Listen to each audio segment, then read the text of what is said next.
10 plus 1 gives us 11. 11 times 5 gives us 55, and 55 divided by 55 gives us 1.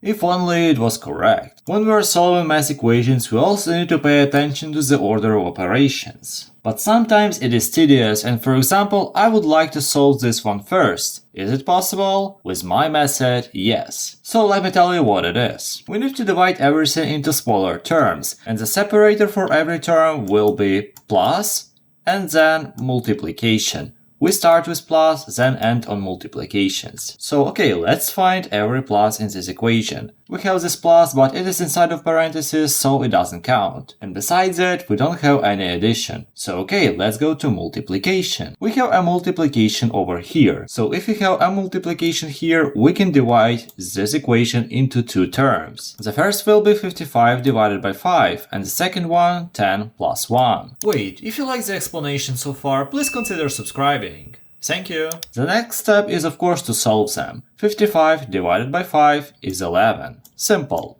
And now 10 plus 1 gives us 11 as well. So we get 11, 11. But what do we do with those 11s? That's simple. We separated every term with a multiplication. So in the end we also need to multiply them.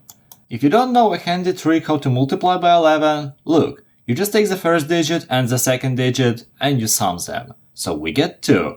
And now place these 2 between both ones. So we get 1, 2, 1, or the solution will be 121. And this is the final solution. If you want to solve some other interesting problems, I suggest you watching this one. I really like that one and I hope you will like that one too. But for now, have a nice day.